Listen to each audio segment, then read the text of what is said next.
Bon, une semaine que je suis ici. Là, je tourne la vidéo donc sur la Gold Coast à Surfer Paradise. C'est juste incroyable. C'est une dinguerie. Je montrerai ça dans une autre vidéo. Donc là, les derniers jours, ça a été beaucoup de recherche pour le taf. Beaucoup de recherches, donc comme j'ai pu le mettre dans des parties de vidéo, là je suis allé à la bibliothèque donc à Brisbane, vraiment tout aussi incroyable.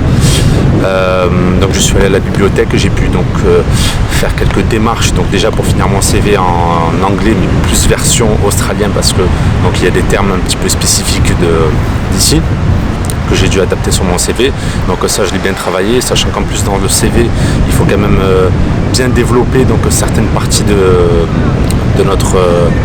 notre expérience de travail.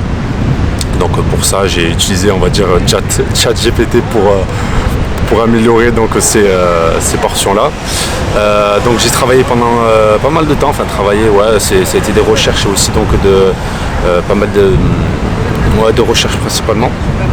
Donc j'ai fait ça toute l'après-midi, en plus il faisait pas très beau ce jour-là, c'était mardi, là où je tourne la vidéo donc c'est jeudi. Il faisait pas beau du tout, donc en plus c'est tombé de la pluie et en vrai une pluie bien costaud quoi, c'est différent un peu de celle qu'on peut avoir en France en vrai. Donc j'ai travaillé toute l'après-midi sur ça, j'ai fait le CV comme j'ai dit, je suis allé chercher donc des contacts parce que moi ce que je veux, c'est que j'aimerais travailler dans les fermes solaires ou alors dans des fermes éoliennes, donc solar farm ou wind farm. Donc voilà, moi le but c'est vraiment travailler là-dedans. Alors bien sûr, je m'adapterai si vraiment je ne trouve pas de travail parce que j'aimerais valider quand même mes 88 jours pour peut-être envisager un renouvellement de visa, mais rien de sûr encore. Mais quitte à travailler, autant le faire pour le renouvellement du visa. Donc moi j'aimerais travailler dans ces deux branches-là. Je vais persévérer, je vais vraiment persévérer là-dedans. De base, donc je suis quelqu'un de persévérant, donc je vois pas pourquoi il devrait y avoir d'autres options en fait pour moi. Et donc j'ai décidé de partir là-dedans. Pourquoi parce que déjà pour tout ce qui va tourner autour des nouvelles énergies, donc pour le futur, parce que je pense quand même à ma carrière donc sur mes prochaines années, donc pourquoi pas avoir des compétences et des connaissances là-dedans. Ça peut toujours servir donc d'avoir travaillé donc dans les nouvelles énergies.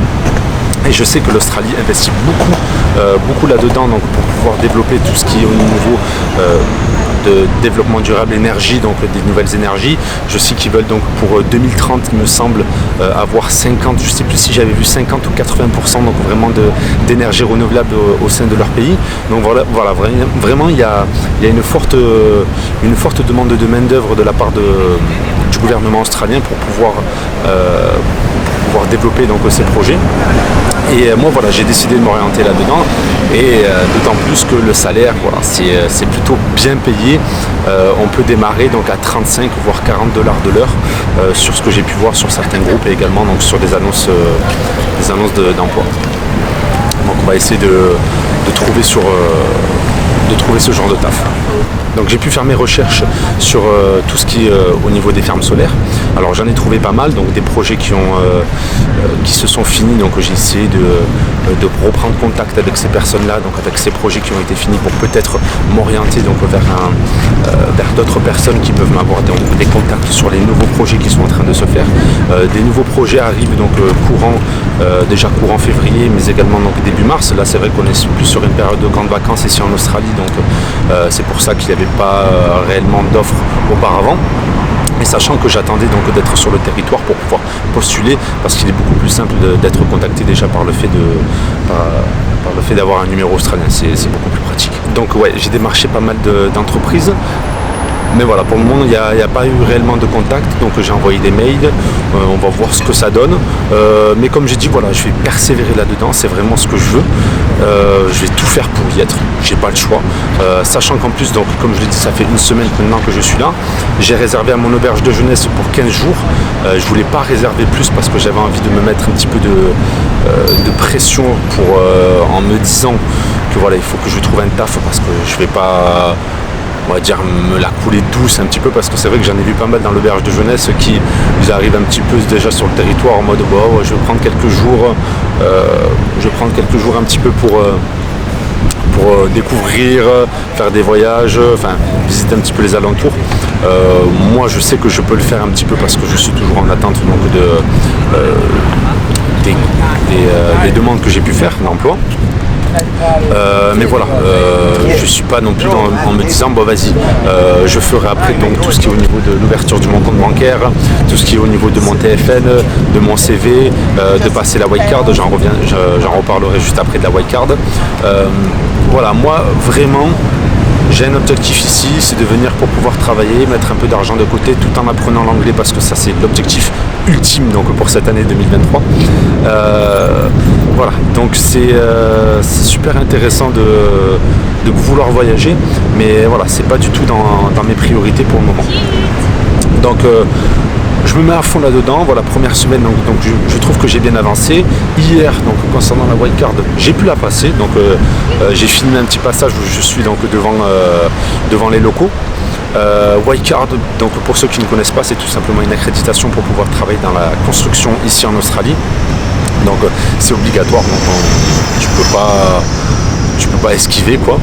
Tu es obligé de passer la wildcard, donc j'ai payé 125 $, et au vu de mon niveau d'anglais, c'est très facile. Mais quand je dis très facile, c'est presque en fait, pour moi, je peux le résumer en mode il fallait que je sois présent pour qu'on puisse me la donner. Voilà, c'est tout. Il n'y a pas à chercher plus loin. Alors bien sûr, il faut quand même un petit peu comprendre, parce qu'en fait, c'est tourné surtout autour de la prévention, de la sécurité donc dans les chantiers. Donc c'est quand même super important de savoir un petit peu ce qu'il pourrait y avoir comme difficulté. Bon, moi en France j'ai travaillé un petit peu donc dans ça, donc j'ai déjà quelques connaissances donc en français, donc c'était similaire à vrai dire sur le territoire australien, c'est juste qu'il y a des termes beaucoup plus en anglais quoi. Donc assez difficile quand même de comprendre sur certains points, sachant que le prof, donc l'instructeur, parlait assez vite, mais voilà, je lui ai expliqué que je parlais pas très bien anglais, que j'étais français, donc il m'a dit aucun problème, on va parler lentement, il n'y a pas de problème pour ça. Et en plus je le remercie énormément parce qu'il a pu me donner donc 2 contacts, un contact donc en ferme solaire, un contact donc sur un parc pour la construction donc d'éoliennes. Donc il m'a donné ces deux contacts, franchement je le remercie énormément. Ici les gens sont super sympas, il faut demander pour recevoir. Et là voilà, j'ai demandé, je lui ai demandé tout simplement s'il avait des contacts. Et il m'a dit oui bien sûr, à la fin du cours je t'en donne. Il m'a donné un petit papier avec donc les deux contacts, franchement nickel. Voilà, donc j'espère qu'il va y avoir du résultat sur ça. J'ai envoyé les mails, les CV, également donc une lettre de motivation. On va attendre les retours, mais comme j'ai pu le dire, voilà, persévérance et régularité sont mes maîtres mots, et je pense qu'on peut réussir beaucoup de choses avec ces deux mots. Voilà, voilà ce qu'il en est un petit peu de cette première semaine. Là je vais peut-être retourner un petit peu quelques vidéos sur la Gold Coast, parce que voilà, je suis arrivé il y a 20 minutes à peu près. C'est un petit peu loin de là où je suis actuellement, on est à 1h50 à peu près, donc j'ai pris le train et le tramway. Mais voilà, enfin je vois la vraie plage. J'ai pas pu aller à la plage encore depuis que je suis à Brisbane, juste une plage artificielle qu'ils ont pu faire dans Brisbane, mais rien de plus. Voilà. Que dire de plus sur cette première semaine? Peut-être un petit truc sur l'auberge de jeunesse. Alors, d'après ce que j'ai entendu, c'est vraiment, j'ai une chance parce que cette auberge de jeunesse est la mieux réputée, on va dire, sur celles qui sont dans le secteur où je vis actuellement. C'est assez propre. Bon, de temps en temps, il y a des petits cafards dans la douche. Mais bon, ça après, ils sont petits. Hein, on va essayer de conclure sur ça. Mais voilà, 15 jours, il faut vraiment il me reste une semaine. Il faut vraiment que ça bouge. J'ai confiance en moi, j'ai confiance en la vie. Je sais que beaucoup de choses vont se passer, que je vais avoir des résultats. Donc, je fais tout pour ça. Et il va y avoir du résultat. Voilà. Toujours rester positif, quoi qu'il se passe. Une semaine maintenant dans cette auberge de jeunesse, peut-être, et je l'espère un peu moins. Et après, on verra où est-ce qu'on crèche, hein, où est-ce qu'on dort. Donc, c'est ça l'aventure, c'est ça le voyage. Et c'est ce qui passionne. Voilà. Bon, je sais pas trop quelle heure il est, 11h36. Bon, on va aller voir peut-être pour manger un petit bout ou aller se baigner, on va voir. Bon allez,